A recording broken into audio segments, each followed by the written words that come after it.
Grandement touchés par la réforme de la formation professionnelle, les OPCO ont évolué depuis maintenant 4 ans. Alors qu'en est-il aujourd'hui en 2022 ?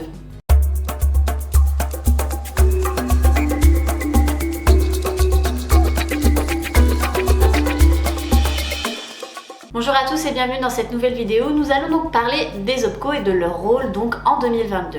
En 2018, on nous annonçait un grand bing bang de la formation professionnelle continue. Alors, dans les faits, c'est pas tout à fait ça. Le bing bang n'a pas vraiment eu lieu. Néanmoins, il y a eu de grands changements et notamment pour les OPCO. Rappelez-vous, ils étaient une vingtaine, aujourd'hui ils sont 11. Ils ont changé de nom, avant il s'agissait d'OPCA, aujourd'hui il s'agit d'OPCO. Leurs rôles ont quelque peu évolué. Et surtout, le financement et les axes de financement sont complètement modifiés. Tout d'abord, la collecte. Alors la collecte, elle a été complètement modifiée puisque avant, les OPCO collectaient l'intégralité des fonds de la formation. En 2018, le système change et finalement il n'est en application que depuis cette année, en 2022.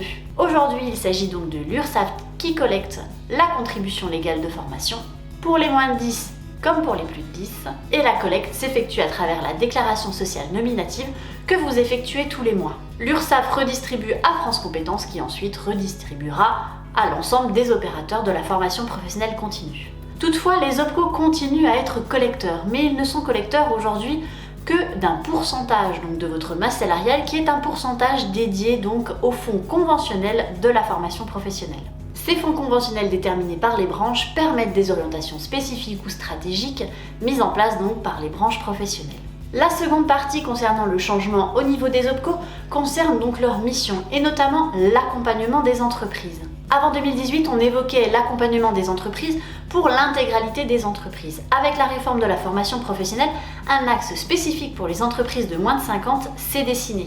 En effet, les entreprises de moins de 50 salariés bénéficient du financement du plan de développement des compétences et elles sont moins outillées ou armées pour construire leur plan de développement des compétences. Il a donc été déterminé une orientation spécifique pour les entreprises de moins de 50 salariés.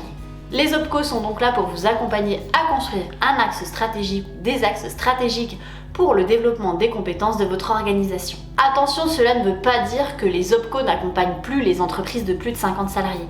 Il y a simplement une orientation spécifique pour les entreprises de moins de 50. Le troisième volet qui a évolué, alors ce n'est pas complètement non plus une nouveauté, néanmoins il est mis en avant maintenant, il s'agit de l'accompagnement aux branches. Les OPCO devront être un support d'appui pour les branches dans leur réflexion autour donc de la compétence des collaborateurs de la branche. Il s'agira de construire peut-être de nouvelles certifications ou de déterminer certains financements. Comme vous pouvez le constater, le rôle des OPCO a donc bien évolué sur ces dernières années.